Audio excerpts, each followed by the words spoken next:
What symbols represent the dragon and the phoenix?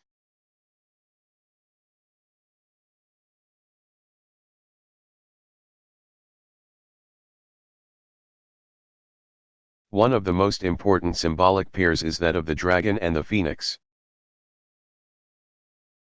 Often depicted as though they are engaging in a heavenly ballet. They symbolize the harmonious relationship between the emperor, dragon, and empress, phoenix. The intertwined pair of celestial beings appears regularly on the interior oculus. Center peak, of domes in Confucian and imperial temples especially. Dragon and phoenix also appear often on the rounded ends of roof tiles. Such symbols were not allowed as decoration on any but imperial structures. Since the emperor was considered the son of heaven, Tianzi. You might expect various types of imagery associated with the firmament, and abstract cloud forms are among the favorites.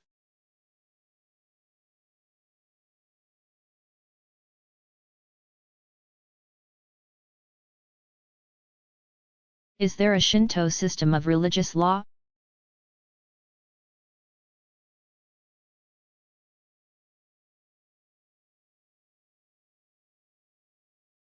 Here have been numerous bodies of legislation concerning the structure and administration of the Shinto shrine system,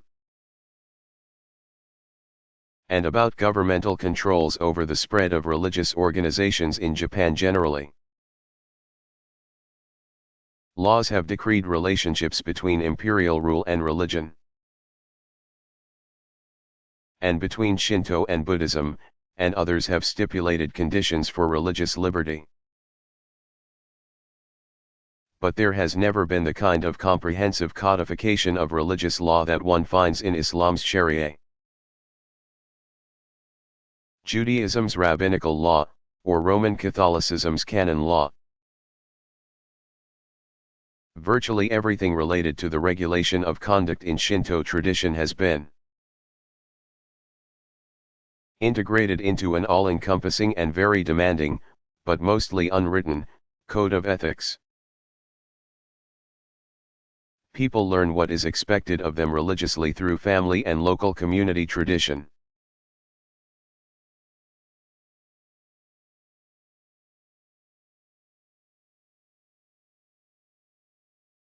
How and when do Jews celebrate Passover, Pesach?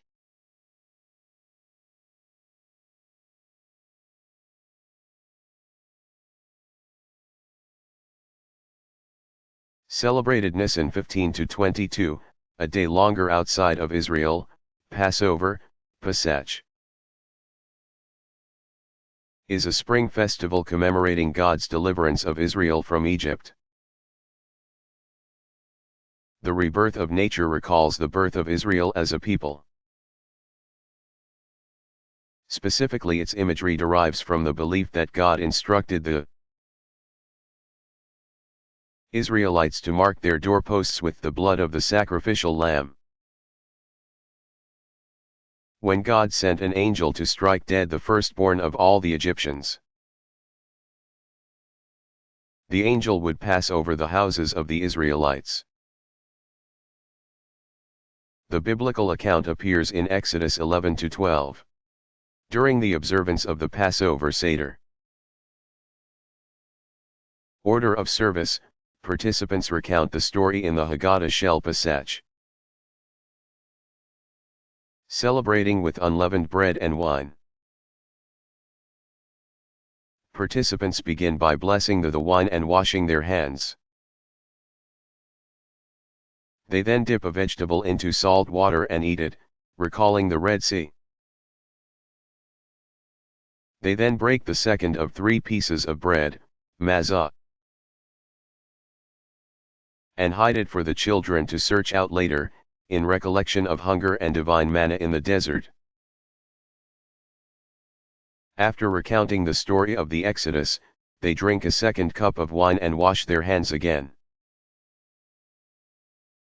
Blessing the bread, they eat the first piece and what remains of the second piece.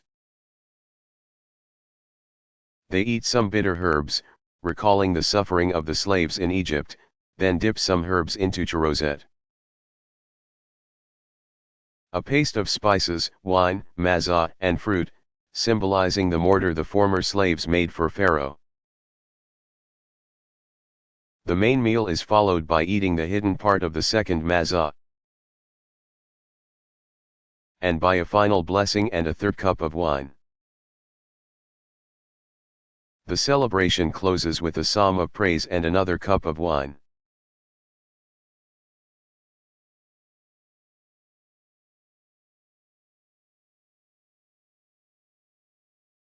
How do Christians interpret the scriptures they consider uniquely theirs?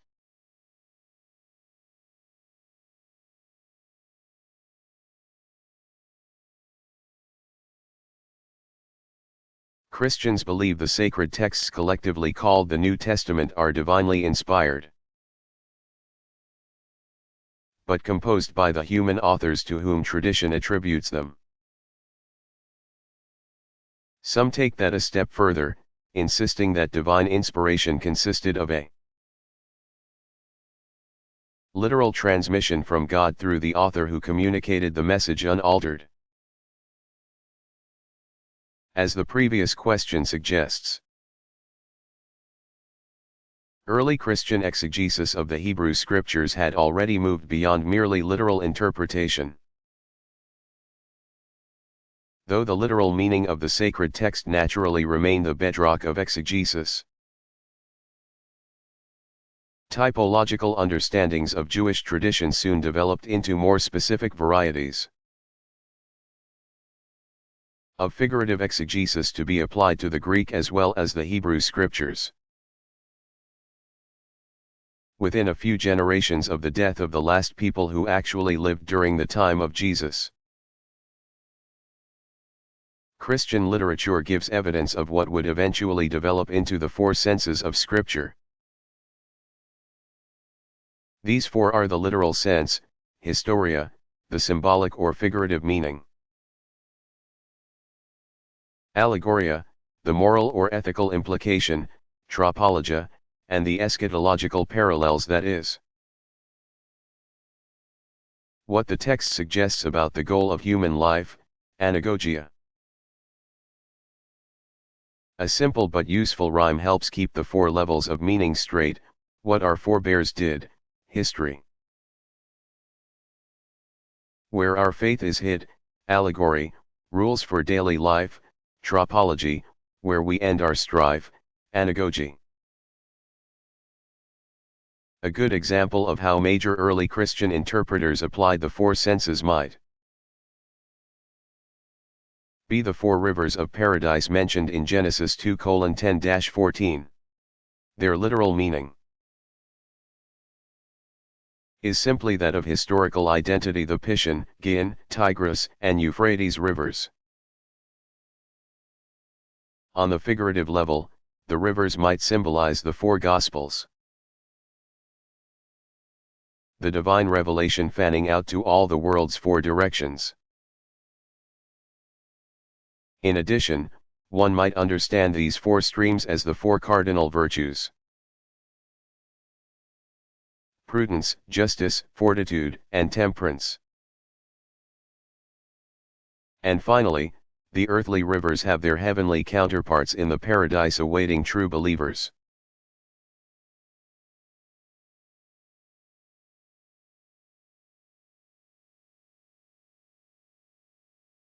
What have been the principal venues for Confucian communities and CIT?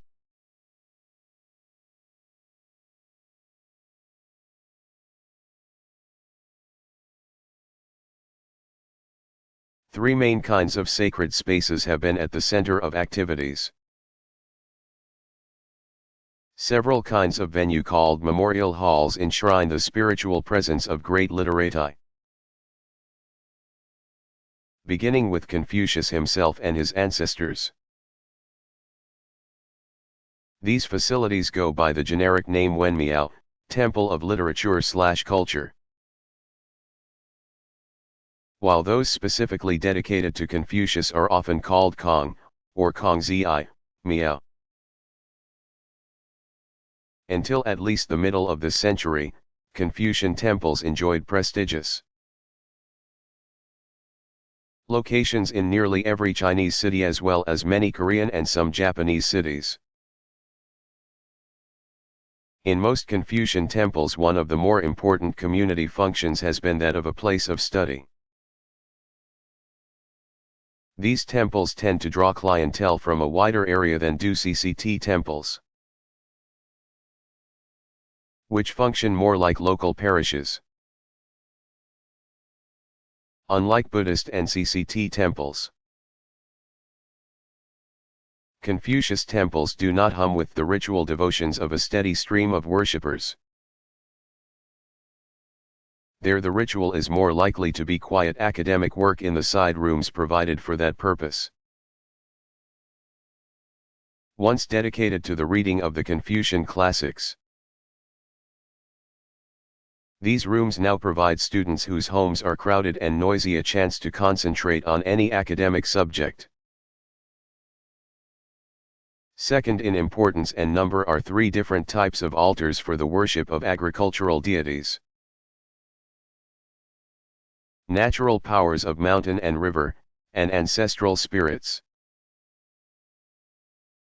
Generally set in a shared compound were the first two kinds of altar, 20-foot square platforms, walled in and facing west. Temples of the imperial cult, finally, could be either of grand scale, as in Beijing's Temple of Heaven, or relatively humble, as in a local temple to the earth deity. All three venues provided a variety of circumstances under which communities have come together.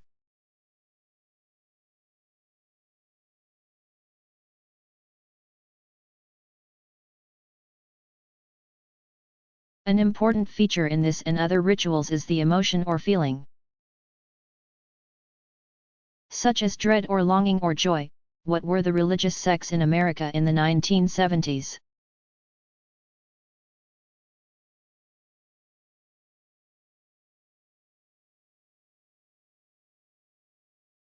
In the open cultural climate of the 1960s and 1970s, a variety of religions new to the United States, or previously unnoticed, attracted attention from the press and the general public. Some of these organizations engaged their converts in beliefs and activities that seemed strange by traditional standards. Detractors labeled them cults and warned of their dangers, particularly to the young. Among the best known of these are the following: Hare Krishna. Some of these groups came from India, such as the International Society for Krishna Consciousness, which incorporated itself in the United States in 1966. The organization attracted increasing numbers of young people who were called Hare Krishnas by outsiders. In cities with large numbers of hippies, passers-by encountered Hare Krishnas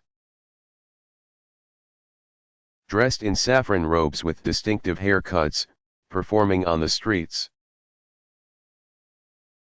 Even more visible were the Hare Krishnas soliciting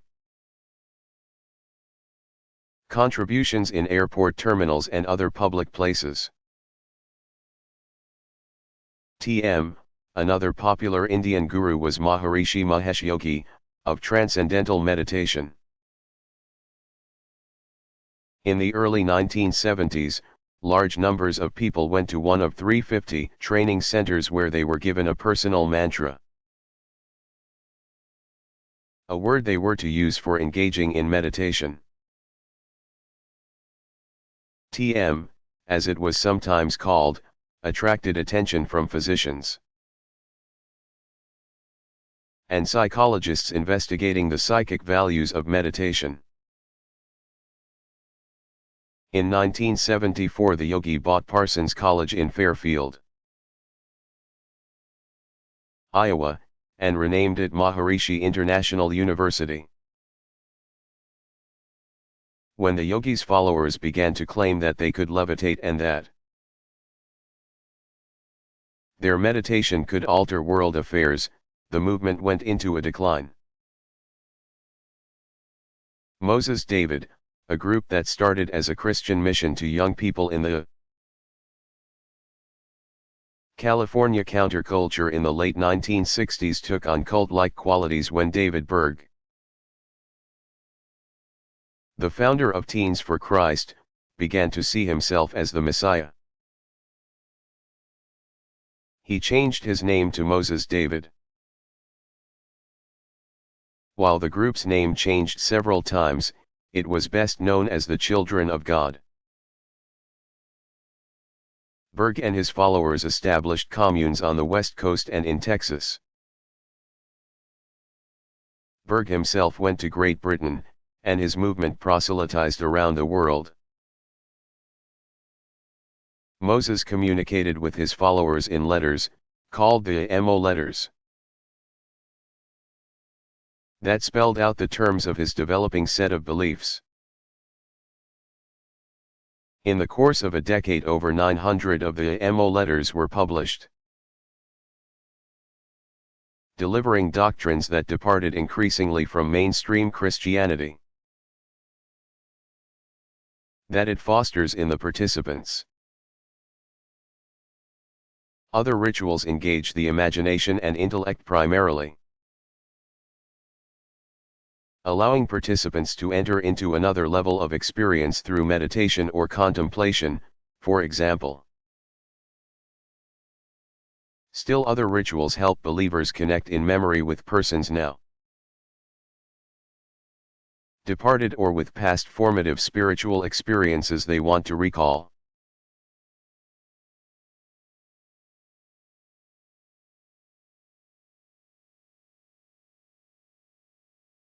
Is it appropriate to call Shinto a religious tradition?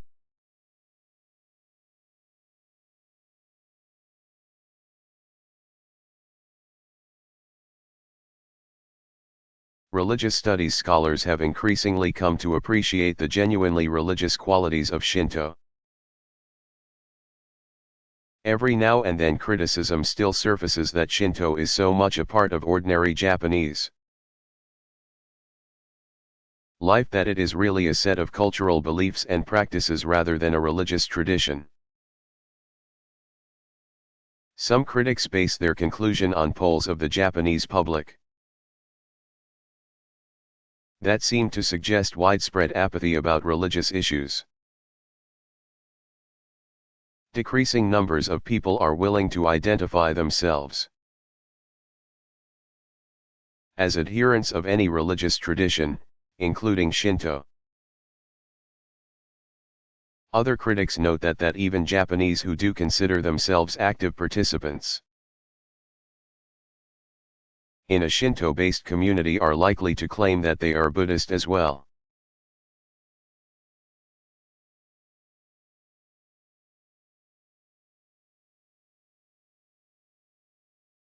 What were the earliest Shinto sacred texts?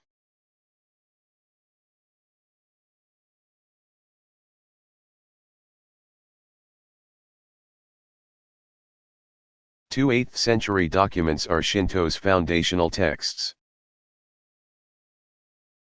These are among the youngest of the major religious tradition's primary works. Unlike many other sacred texts, they are not considered to have been divinely written, even though their subject matter is of divine origin. In other words, these scriptures are not considered divine communication as such, but communication about things divine. The records of ancient matters, or Kojiki, dates to 712 CE. Composed by a courtier named Yasumaro, its 3 volumes deal with events beginning with the creation of the Japanese islands and people and continuing down to 628 CE. Exegetes have authored scores of major commentaries, called Kojikiden, in relatively recent times. The 30-volume Chronicles of Japan, called Nihongi as well as Nihonshoki, was completed in 720 CE. About 3 times the length of the Kojiki, the Chronicles also recount the ancient cosmogonic myth, though in a less detailed fashion. Greater detail about subsequent imperial history includes events up to 697 CE. These two texts enjoyed special prominence after the 17th century, when a school of Shinto studies called National Learning, Kokyugaku, set out to probe the sources for the essence of being Japanese that they communicate. These primary texts are so important because they record the history of the imperial family and legitimate its authority by establishing its divine lineage.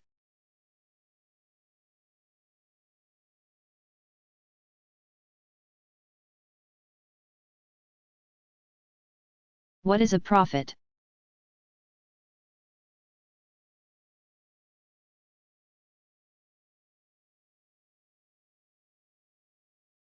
Especially important in the traditions of Middle Eastern origin, prophets play two indispensable roles. First, prophets are intermediaries in the divine communication to humankind. In the Abrahamic traditions, prophets speak on behalf of God, sometimes delivering a sacred scripture to the people to whom they are sent.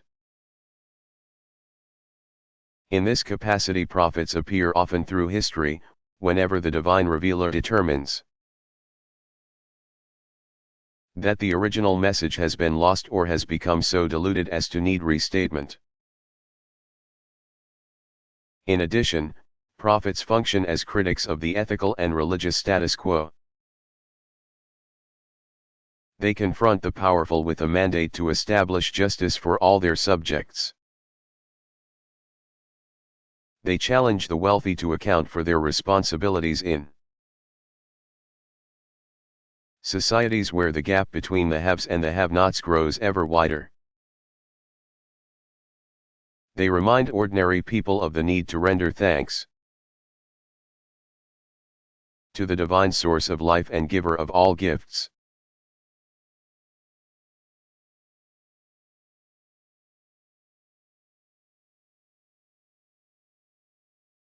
Do Christians believe in miracles?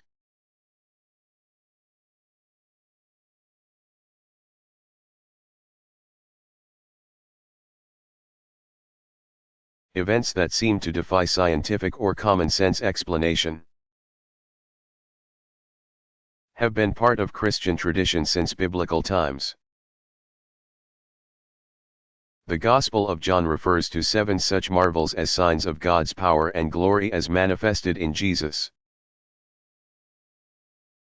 beginning with his changing water into wine at the wedding feast at Cana. John 2:1-11, and ending with the raising of Lazarus from the dead, John 11. The fourth Gospel emphasizes the connection between faith and the recognition of signs.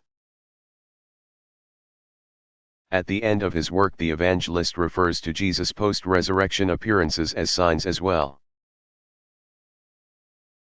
and says that Jesus worked many others not recorded in his Gospel,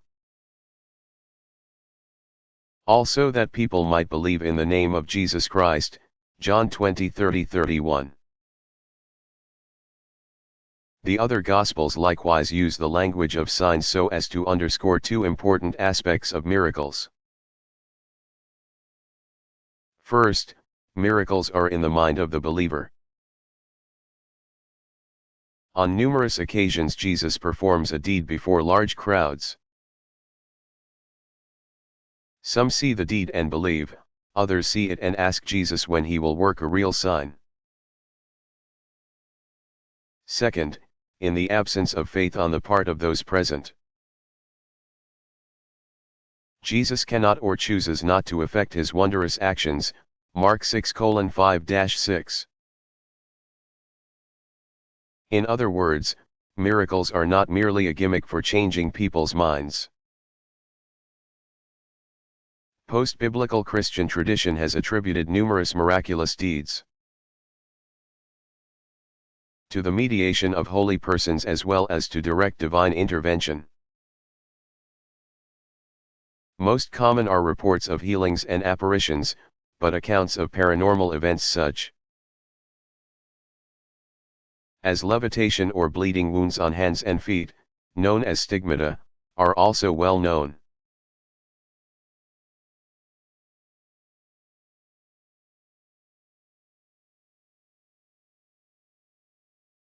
Who is the Yellow Emperor?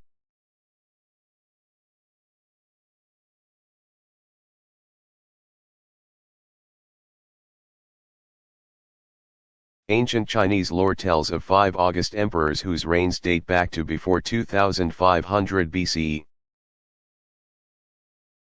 They are sometimes called culture heroes. In that tradition credits them with providing humankind with a host of skills and essential practical wisdom. As guardians of the 5 sacred mountains, the divine quintet ruled the cardinal directions and the center. Each was associated with a color, green with the east, red with the south, white with the west, black, or dark, with the north, and yellow with the center. By far the most famous and popular of them is Huangdi, the Yellow Emperor, giver of such arts as medicine, agriculture, weaving, pottery, silkworm culture, and domestic architecture, to name only a few. Huangdi began his life in legend as a ruler and a shaman,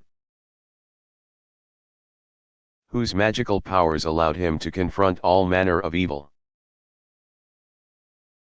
Dated either 2697 to 2597 or 2674 to 2575 BCE, he was evidently a patron of the ancient Fangxi, or shamans. But the Yellow Emperor went on to become one of the 2 patrons of an early Daoist school called Huanglao. Perhaps a combination of the first names of Huangdi and Lao Zi. Huanglao Daoism may have begun as a religious movement as early as 3rd century BCE. In any case, though the figure of Lao Zi seems to have upstaged that of Huangdi for some centuries, the Yellow Emperor made a comeback in popularity. In any number of Daoist and popular temples a visitor may encounter a statue of Huangdi prominently displayed, perhaps in his own glass case. Standing erect, the sovereign, of solemn countenance, wears elaborately embroidered robes whose main color is, of course, yellow.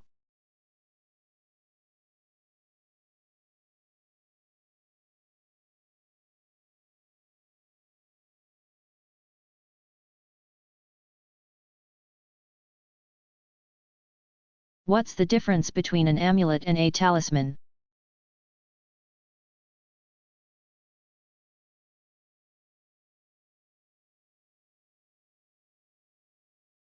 Both are types of symbolic objects often used as an expression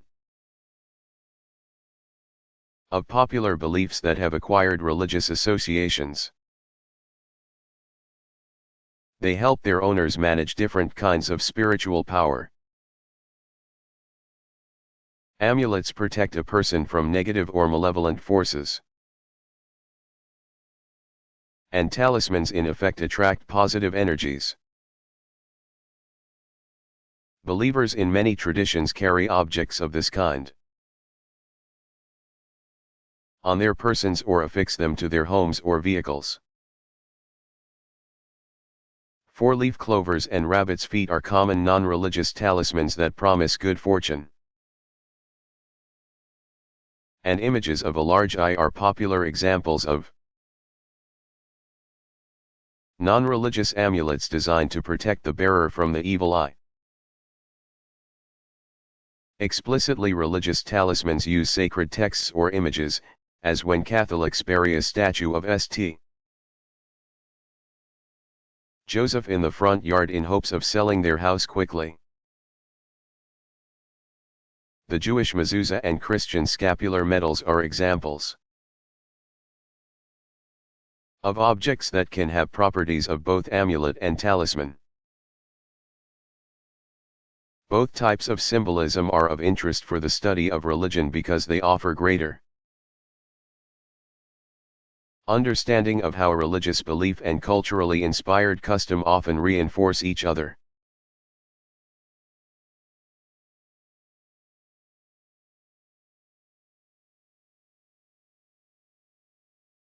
What do Muslims believe about God?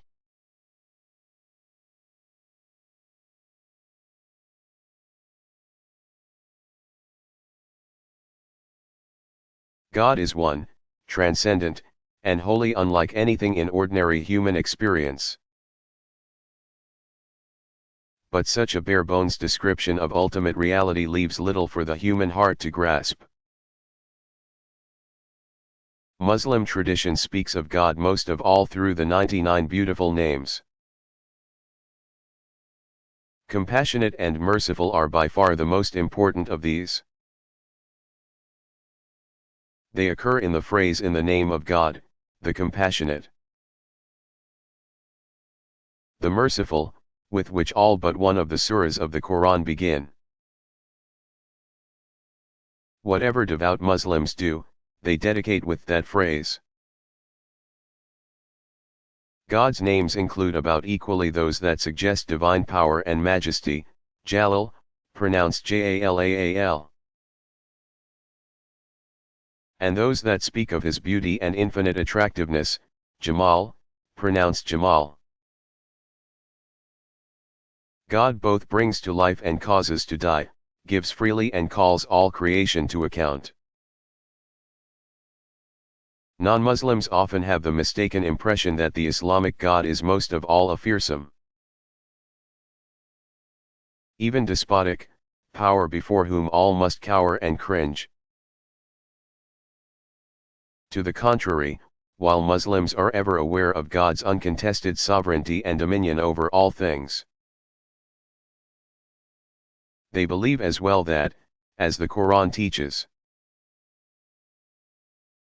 God is closer to individual persons than even their jugular vein. Muslim tradition reminds believers that, in the end, God's mercy outweighs his anger. Scores of hadiths describe this God of mercy in such beautiful and moving terms that any outsider who studies them can readily understand why so many Muslims find devotion to such a deity so compelling.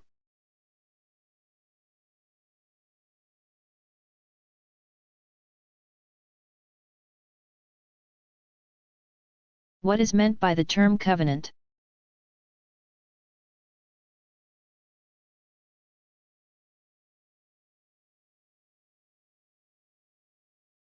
Covenant, Berith in Hebrew, describes better than perhaps any other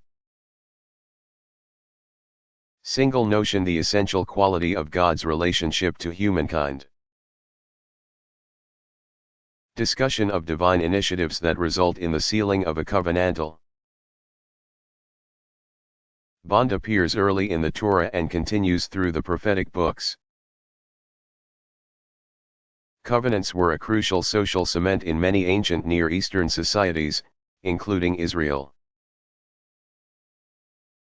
Partners in a covenant need not be equal in status and power. Many covenants described between human partners in the Bible are between a lord or ruler and his vassals. A more or less common formula for these lord-vassal relationships evolved. This covenant treaty form typically began with a section in which the Lord names himself in relation to the vassal or subject. A brief historical summary recalls all the good things the Lord has provided. That is followed by a list of blessings that will accrue to the subject who is faithful, and the curses that will befall one who is lax or breaks the covenant. Some elements of the treaty form, as well as of the treaty lawsuit the Lord might bring against one who violated the agreement, appear here and there in the Hebrew Bible. Accounts of major covenants between God and his people include those with Noah, Genesis 6 and 9. Marked by the appearance of the rainbow and the cessation of destruction by flood, Abraham, Genesis 15 to 17.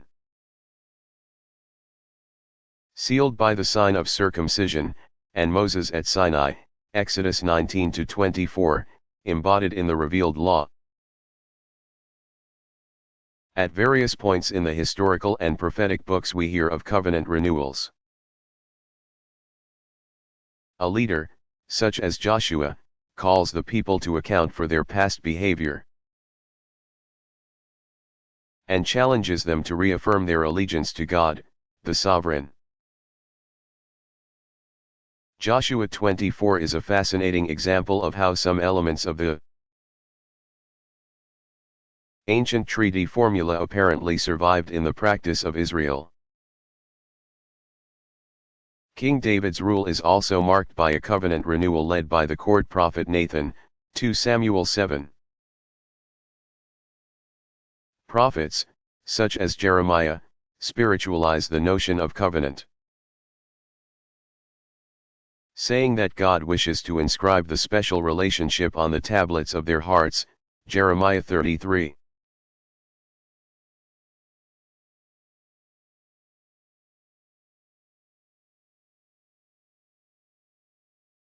Do Jews use statues or other similar imagery in worship?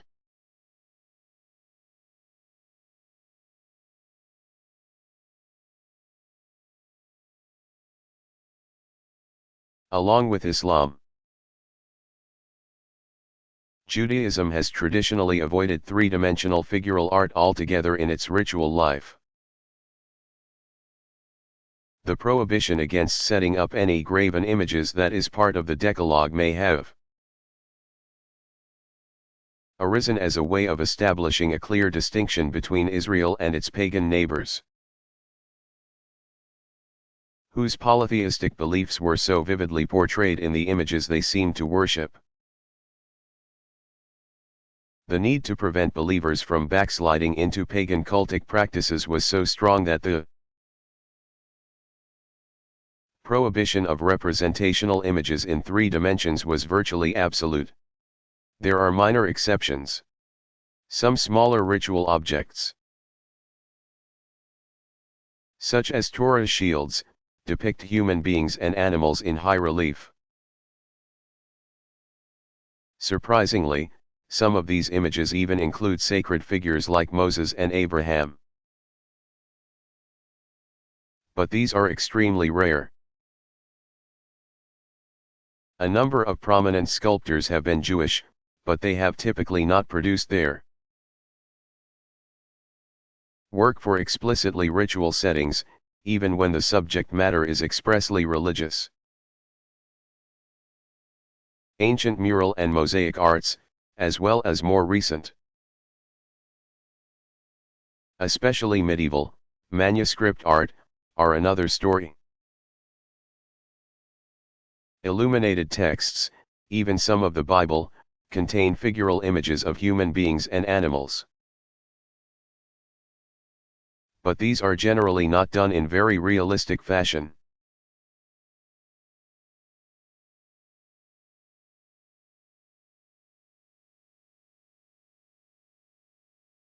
What other canonical texts are especially important in Confucian tradition?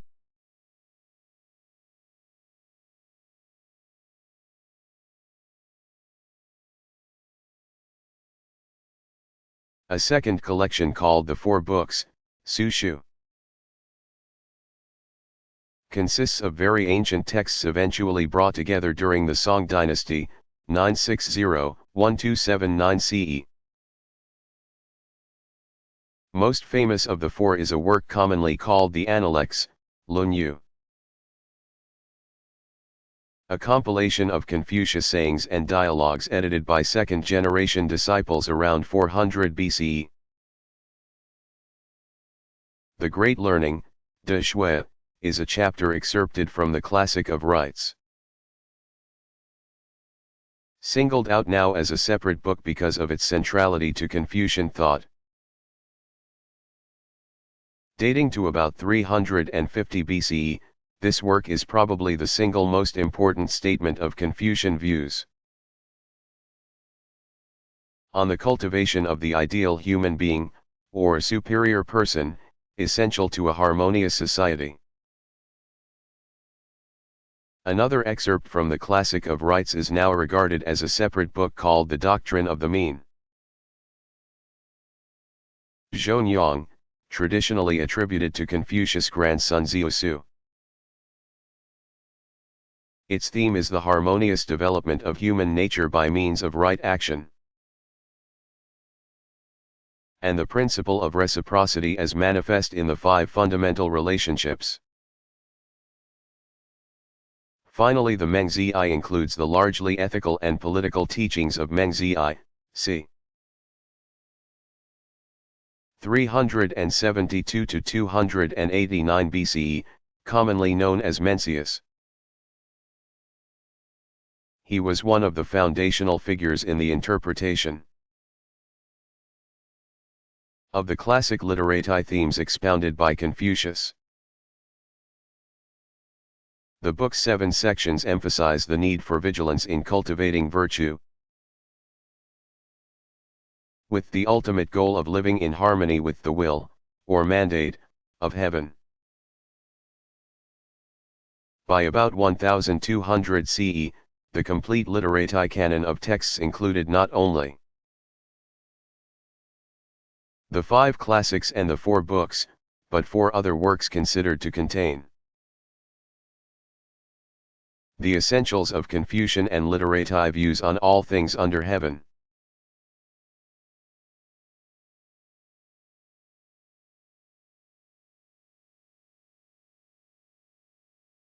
What does Jesus mean to Muslims?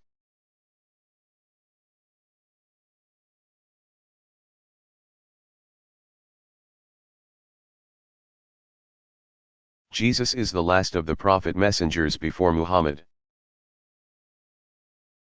Muslims consider him a great teacher, but not more than a human being. Jesus appears in a total of 15 surahs of the Quran. By God's direct intervention, he was the son of the Virgin Mary who spoke as an infant to defend Mary from those who accused her of immorality for becoming pregnant without a legitimate husband. The Quran refers to Jesus as servant of God, Spirit of God, and a word from God. God taught Jesus wisdom, gave him knowledge of the Torah, and strengthened him with the Holy Spirit. Often associated with the angel Gabriel, the revealing angel. Among Jesus' special gifts were the power to raise the dead and heal the sick. Tradition says that Jesus ascended to either the second or the fourth heaven. A special element in Muslim teaching about Jesus is the belief he was not actually crucified. Instead, a look-alike took his place at the last minute, Quran 4:157. But another text mentions his death and resurrection, Quran 19:33.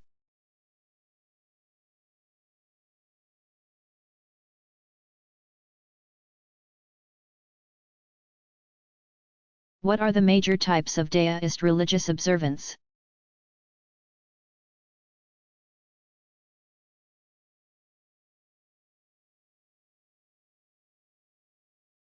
Deist sources talk about 3 levels of ceremony. Great services called qiao, which occur relatively infrequently. Ritual gatherings called fanhui, and feast days called ten. 2 essential features of every religious celebration are the preparation and the actual event. Zai refers to several types of purifying fast. Strictly speaking, the Zai is preparatory to the main ceremonial event. The offering or qiao, but certain distinct actions set the purification apart. Both celebrants and their sacred space need to be prepared ritually. To purify both mind and body, participants meditate in solitude. Eat vegetarian meals, fast for a time, and refrain from sex. Preparation may commence as much as 3 days ahead. For the major feasts, and continue through the main event itself. Celebrants prepare the sacred space through a combination of actions, including chanting and burning incense. A category of events called qiao includes various kinds of festivities. In ancient times, the principal qiao were associated with planting and harvest. Eventually, various Deist sects incorporated elements of the time-honored traditions into their liturgies. But the agricultural element became secondary. Different groups compiled extensive collections of liturgical rites in massive tomes, with specific ceremonies for a wide range of occasions.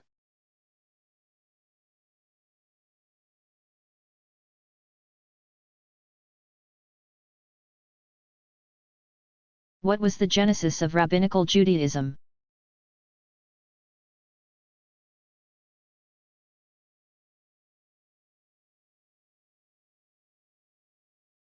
It may be helpful to think of Rabbinical Judaism as evolving in a long history of classes of religious scholars.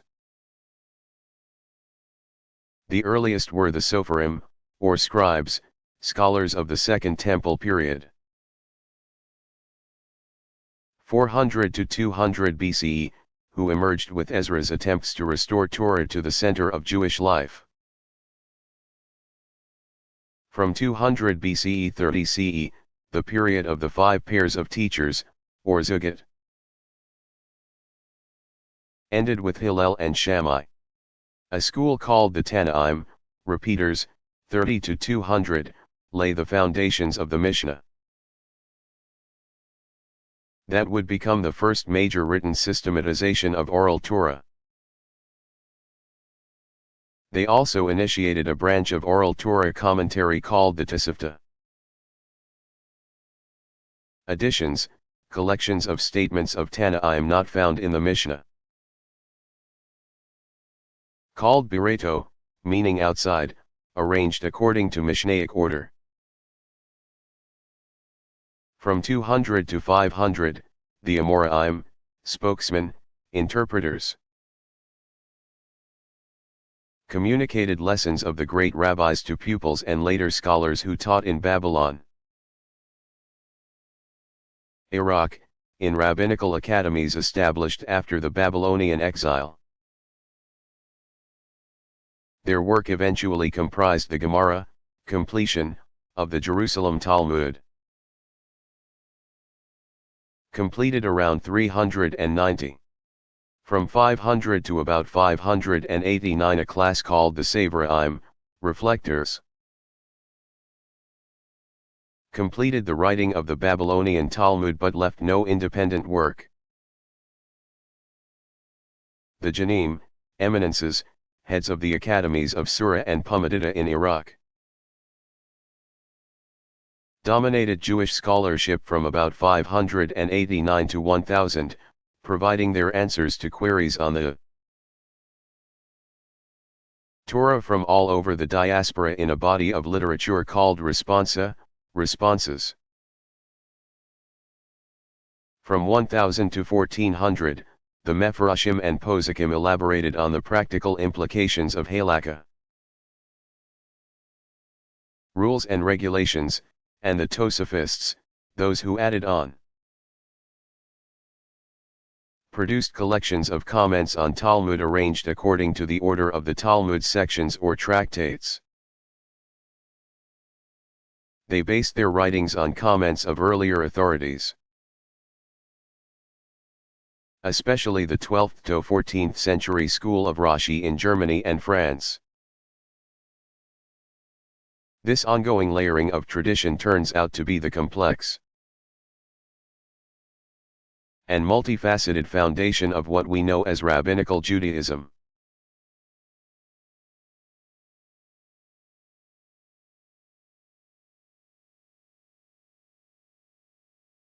What signs or symbols distinguish Christian ritual specialists or religious officials?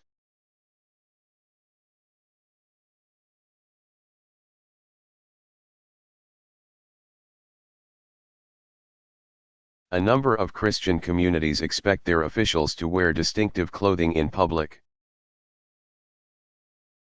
Roman Catholics and Anglicans, especially, but increasingly clergy of other groups as well, wear dark or black suits with a clerical or Roman collar. A small square of white appears at the front center of the shirt collar. Clerical shirts have become more colorful of late, so that one can expect to see clerical collars with white, gray, or any other shade of shirt. Many Protestant ministers prefer to dress in coat and tie. But when Christian officials led their communities in worship, they almost all wear special garments or vestments. Among the most elaborate are those of the Eastern churches, both Orthodox and Catholic usually, including richly brocade copes and even regal crowns, especially for bishops and patriarchs. Roman and Anglo-Catholic liturgical garb ordinarily features a plain white undergarment called an alb, with a neckband, called the stole, hanging down in front, and perhaps an outer vestment. Color coordinated to the liturgical feast or season, called the chasuble.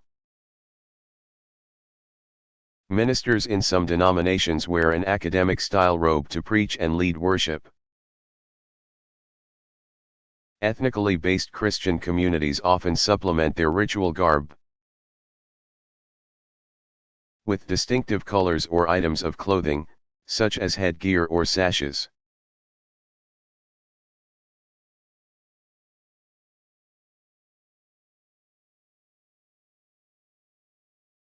What is enlightenment?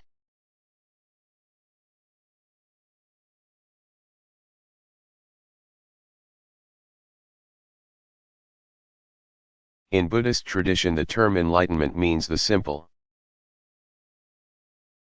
clear realization of the most basic truths about life. It presupposes the utmost attentiveness to whatever one is experiencing as one experiences it. And for that reason it sounds too simple and ordinary to be worth pursuing. But enlightenment begins and ends precisely with the simple and the ordinary.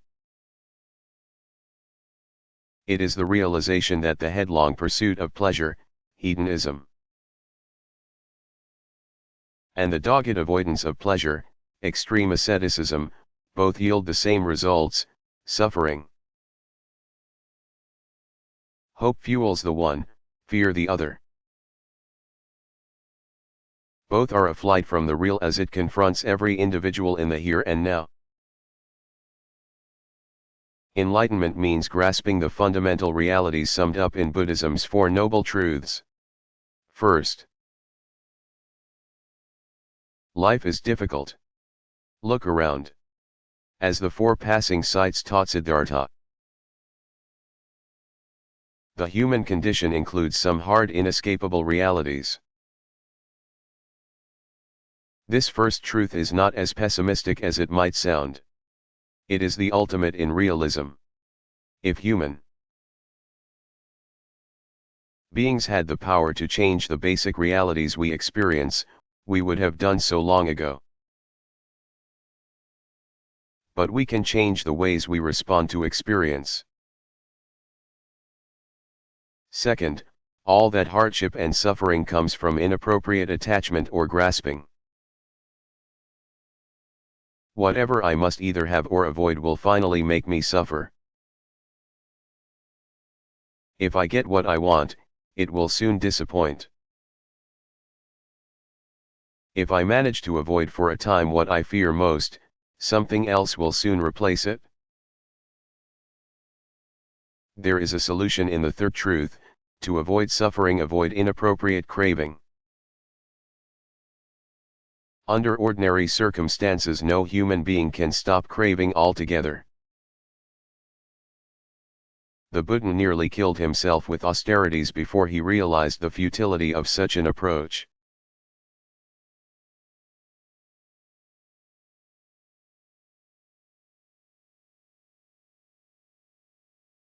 Do Daoists and practitioners of CCT run private religious schools for their children?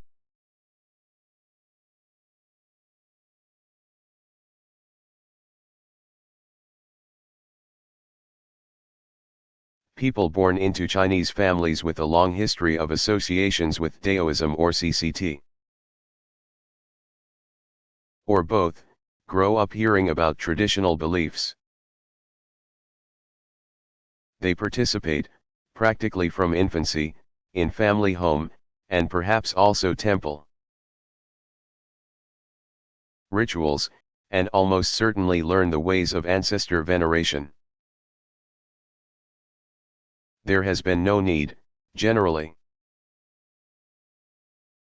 for an educational network designed to preserve ancient beliefs and practices. Traditional values, some believe, are being steadily eroded by the increasing pace of change the world over. It may be that if time-honored Chinese ways of being religious are to survive well past the millennium, those vitally interested in that survival will have to develop more formal, deliberate ways of instilling the tradition. Movement in that direction may already have begun with the revival of Daoist seminaries in the People's Republic of China.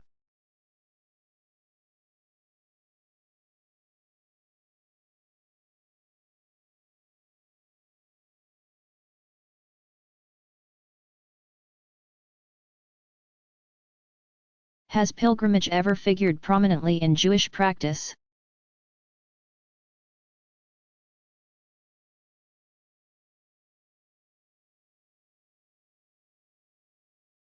In biblical times, Jewish males were expected to make pilgrimages to Jerusalem for 3 occasions: the feasts of Passover, booths, and weeks. Special ritual requirements attended each of the 3 pilgrimage feasts. But since all were tied to the existence of the temple, pilgrimage as a specific religious duty lapsed during the exile and again when the Second Temple was destroyed in 70 CE. Throughout post-biblical Jewish history, Jews in the diaspora have continued to pray about Jerusalem and have longed to return to it. Since the Six-Day War of 1967, many have realized the dream of one day visiting the site of the temple and praying at the Western Wall. Strictly speaking, modern-day Jewish pilgrims are not fulfilling a biblical injunction, since the temple remains only a memory. But pilgrimage has in effect assumed a new form for many Jews. For most it is a journey of remembrance of a former dispensation and a chance to connect with deep roots. Some journey in the hope that they may live to see the glory of the temple and its associated ritual practices restored.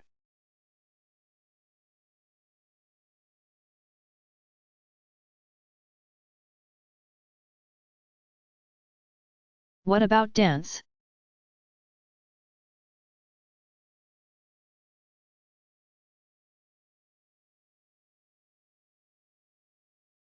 Liturgical dance is just as important as music.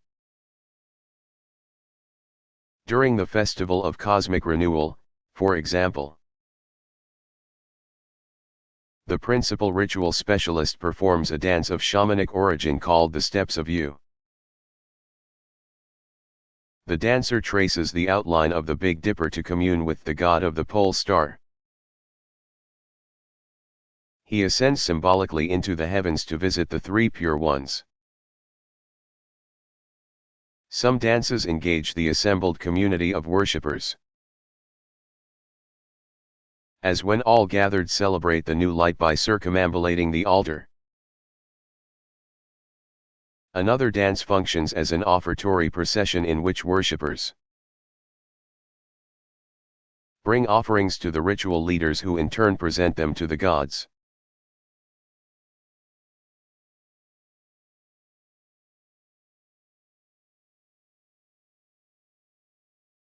What do the terms ecumenism and interreligious dialogue mean?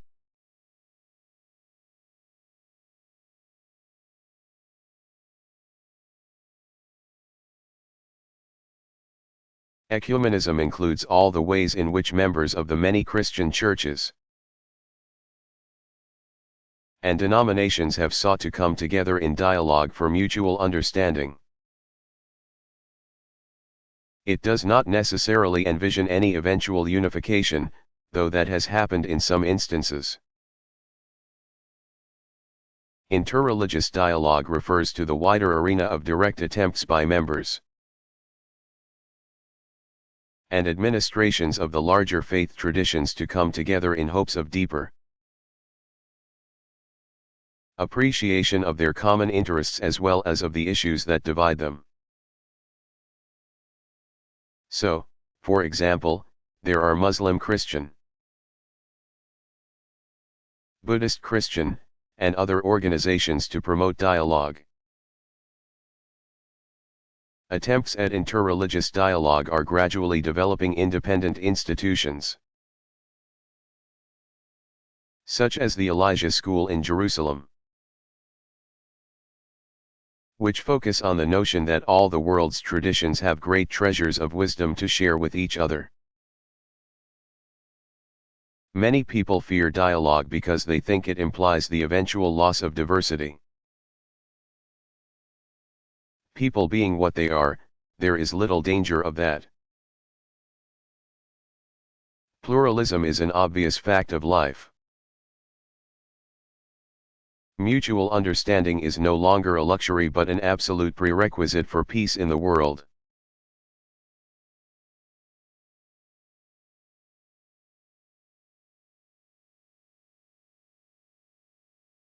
What is a denomination?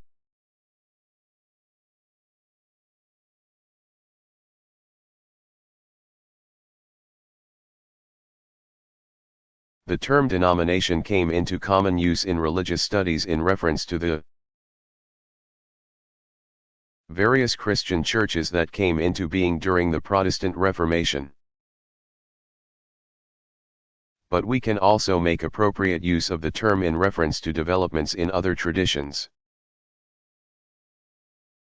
In general, denominations differ from one another, primarily on organizational rather than doctrinal grounds. Members of one denomination therefore do not generally consider members of others as religiously wrong-headed. It is nevertheless not uncommon for denominations to develop distinctive features of religious practice and expression. So that over many centuries one comes to differ from another in more than just structure and governance. Some scholars also take the view that denominations are inspired by a spirit of thoroughgoing reform and are far more than mere organizational variants. In addition, some denominations have sometimes formed along the lines of ethnicity or socio-economic stratification. Denominations nevertheless tend to remain somewhat more inclusive in their criteria for membership than sects, retaining some of the openness characteristic of the larger or parent organizations from which they originated.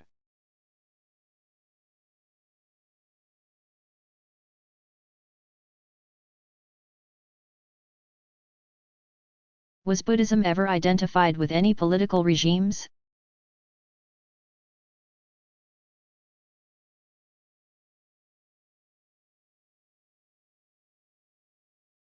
Buddhism enjoyed the patronage of two very influential Indian monarchs. A ruler of the Maurya dynasty named Ashoka, r.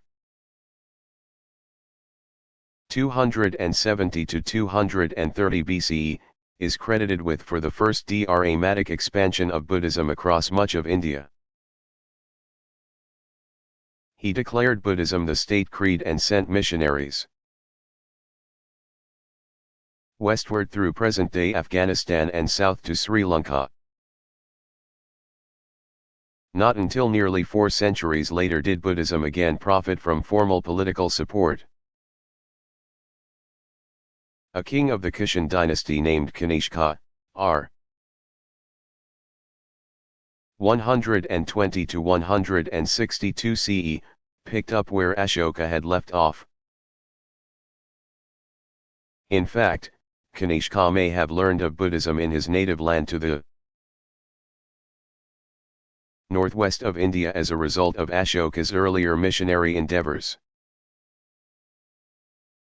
Kanishka launched a new wave of missionary activity, dispatching monks to China, Tibet, and Burma. But it was the newer Mahayana teaching that Kanishka supported.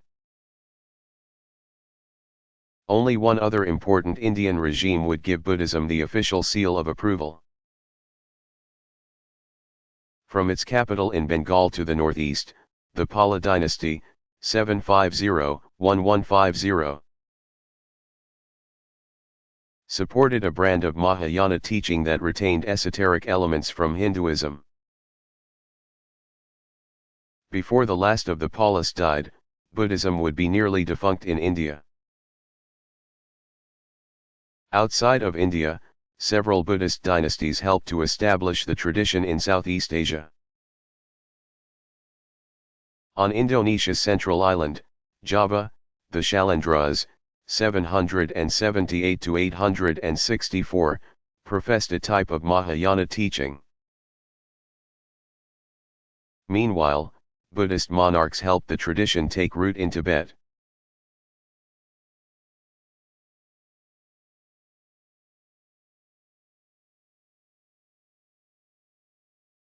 Do Jews believe in angels? What about the devil?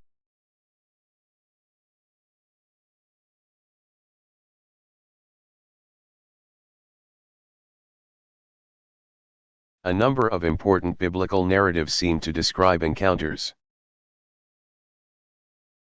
between divine emissaries or messengers and major religious figures. 3 visitors tell Abraham that he and his barren wife will have a son in their old age, Genesis 18:1-15. Jacob dreams of a ladder to heaven on which messengers ascend and descend. Genesis 28:10-22, and later wrestles with a mysterious man, Genesis 32:22-32. Tradition has often interpreted these and dozens of other texts in the Hebrew Bible as referring to angels. The texts are often quite ambiguous and do not describe the mysterious actors as winged beings of light or in ways that many people today would recognize as characteristic of angels. These figures are generally understood as messengers from God. And only much later did they acquire the features now commonly associated with angels. Demonic or diabolical presences also appear in the Hebrew scriptures. Tradition has sometimes identified the wily serpent in Genesis as Satan or the devil. But not until the very latest books of the Bible, such as Job and Zechariah, do we find malevolent forces specifically called Satan. Post-biblical Jewish tradition often identifies Satan with the angel of death or with the innate human inclination to evil.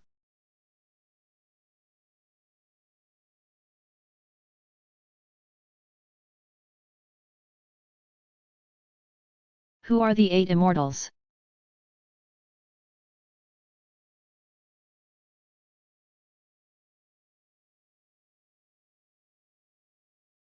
Three historical and 5 legendary persons believed to have achieved immortality figure prominently in Chinese religious lore. Daoist sources tell of many other mortals who have achieved immortality. But these 8 are especially important. Chinese religious lore contains many sets of 8 trigrams, precious objects, cosmic directions, for example. The immortals, Xian, are in some ways analogous to Christianity's saints and Islam's friends of God. Lu Dongbin, originally a patriarch of the Complete Realization School during the 8th century, generally leads the group. He usually dresses as a scholar and carries a fly whisk. Some images show him with his magical sword. One of the 8 Daoist emblems. Lu is patron of barbers and is celebrated for his healing powers. Li Taiguai, a purely legendary figure whose emblems are the gourd and crutch, appears as an old crippled beggar. He champions the weak and marginalized and is a patron of pharmacists. Zhang Guolao lived sometime between 650 and 750 CE. Capable of making himself invisible, Zhang appears riding, often backwards, on a white mule which he could roll up and tuck into his sleeve. His emblem is the percussion instrument made of a bamboo tube and 2 sticks, and he is the patron of elderly men. He Xiangu, the lone female of the group, holds a bamboo ladle, a lotus or basket of flowers, and sometimes the peach of immortality. She is said to have lived around 700 CE and is noted for her asceticism and kindness. Han Xiangzi is the patron of musicians. He carries a flute and is known for his spendthrift ways and delight in mountain solitude. Zhongli Chuan is supposed to have been a soldier of old who failed in battle and became an alchemist.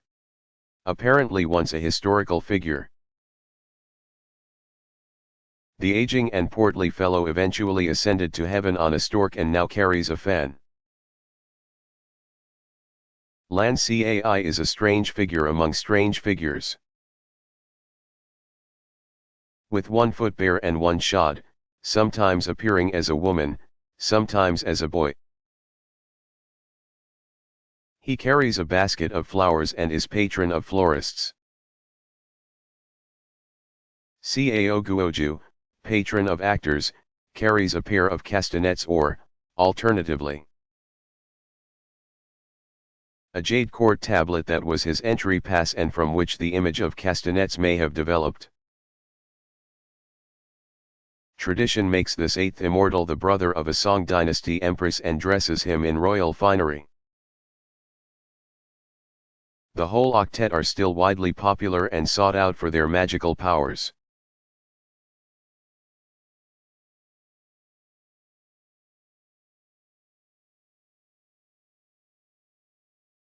What do Hindus believe about life after death?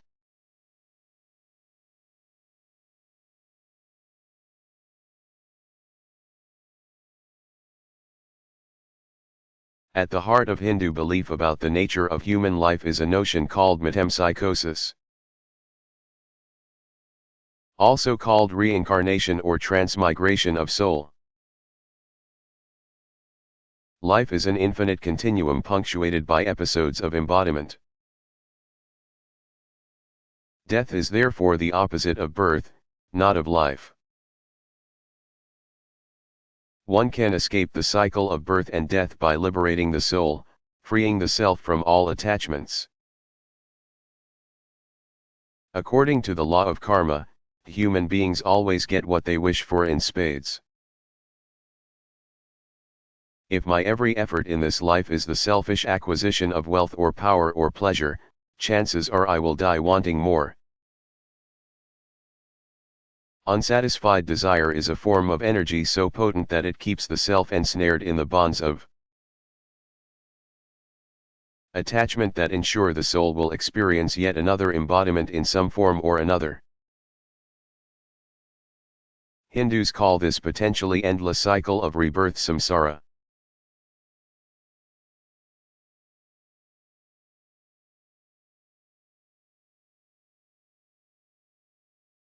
Do Muslims mark their sacred spaces with any distinctive signs and symbols?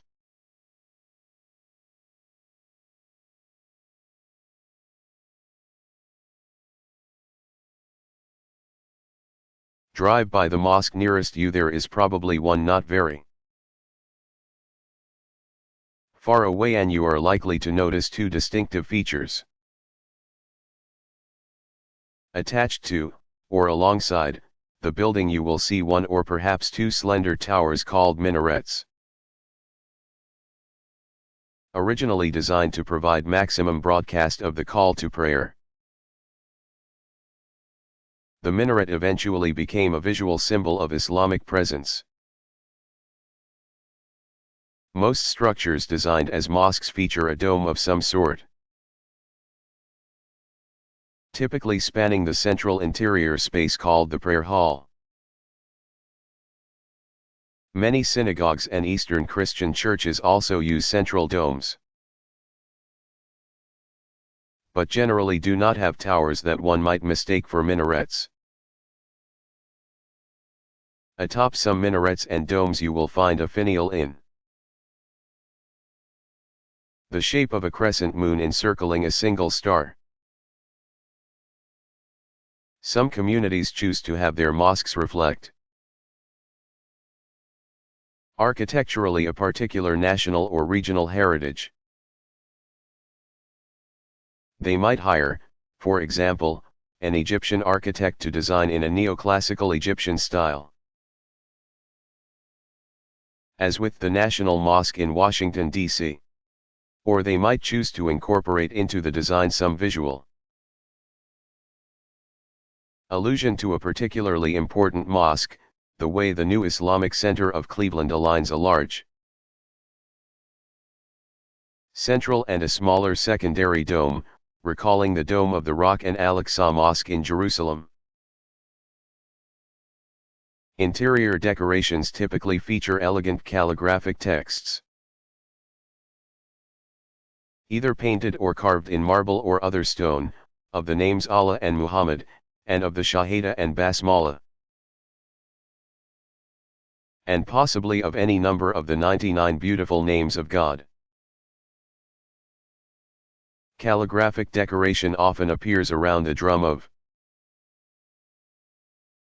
the dome and around the niche on the wall facing Mecca. Prayer rugs or carpeting sometimes show niche designs like that of the mihrab, pronounced mi'raab, niche.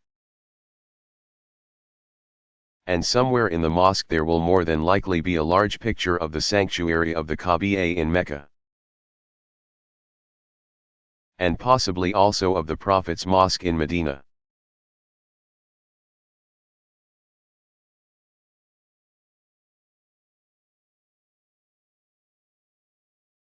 How did so many different Christian churches come into being?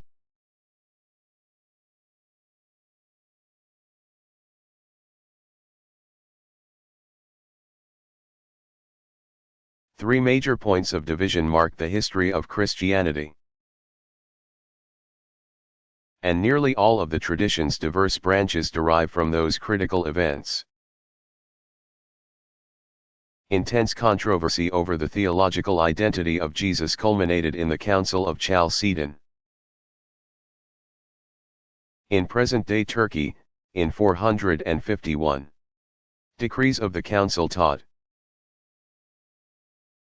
definitively that Jesus was one person possessing both human and divine natures. In so doing, Chalcedon ruled against both the Nestorian heresy and the various monophysite Christians. The former taught that Jesus was two distinct persons in one. Modern-day Nestorians call themselves Assyrian Christians. According to the latter, Christ was not human at all. Today the many originally monophysite churches include Coptic and Abyssinian groups in Egypt and Ethiopia, Syrian Jacobites, and the Armenian Orthodox Church. Even though the majority of these groups eventually came to accept Chalcedon's formulation. The initial effect of the council was to separate what have come to be the indigenous Middle Eastern churches from the rest of Mediterranean Christendom. A second point of division came officially in 1054, the culmination of centuries of disagreement, both theological and political, between the Rome-based Western Church and the Constantinople-based Eastern Church. Pope Leo IX, 1049-54, sent emissaries to excommunicate the Eastern Patriarch on the basis of his refusal to accept changes in the language of the Nicene Creed. Finally, the largest of all the divisions was set in motion by several 14th-15th century Christian reformers, including John Wycliffe, c. 1329-84, and John Huss, c. 1369-1415. And culminating in the work of Martin Luther, 1483-1546, John Calvin, 1509-1564, and Henry VIII, 1491-1547, of England.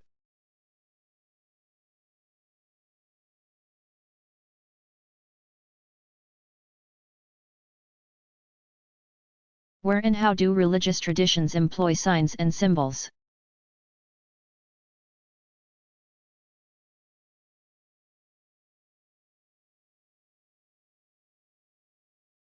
Everything from buildings to sacred books to substances like oil and incense play important roles in the everyday lives of religious practitioners. Primary ritual spaces are naturally the most prominent venues for the use of signs and symbols. Temples, synagogues, mosques, and shrines are often visual galleries, filled with sensory input composed entirely of signs and symbols. Architectural style and structure incorporate forms characteristic of each tradition, including towers of various kinds, domes, courtyards, rooms for special functions, and gathering spaces designed to accommodate certain activities and groups of a certain size. Everything about a well-executed ritual space expresses the tradition's beliefs. In their homes, too, religious persons often use signs and symbols to remind themselves of their central spiritual values. Some go so far as to set up elaborate household shrines or altars at which to conduct their private devotions. In certain societies one can still readily identify members of some religious traditions by the signs and symbols they wear. For the majority of people who so identify themselves, signs and symbols of faith are at least as much a reminder to themselves of their faith commitment as they are a signal to others that they hold certain things sacred.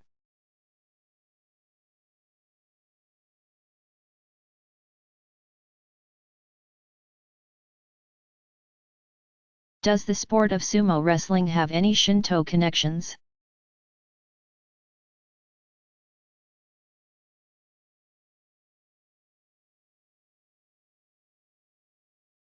Japan's ancient and still wildly popular sport of sumo wrestling is not itself a religious ritual, but it has surrounded itself with rituals associated with Shinto tradition.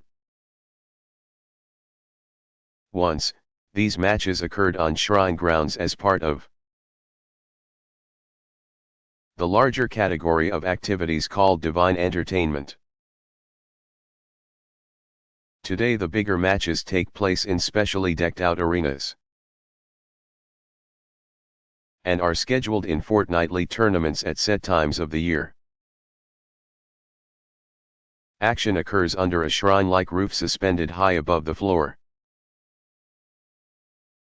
Two enormous wrestlers, the heavier the better, in general confront each other in a raised circle of well-tamped earth bounded by the heavy braided ceremonial rope called the shiminawa. As they enter the ring, the giants sprinkle handfuls of salt to purify the space. They squat and spread their arms in an ancient samurai gesture, designed to assure opponents that they carry no weapons. A referee dressed in ancient ceremonial garb signals the beginning and end of a match and declares a winner, using deliberate, archaic gestures. Sumo champions are among Japan's highest paid and most popular athletes. The best of them do countless product endorsements and parades of sumo greats led Olympians into the arena when Japan hosted the Games at Nagano in 1998. Complex as the phenomenon has become in Japanese society today, sumo has its roots in the same simplicity and basic feeling for nature that pervades so much of Shinto tradition.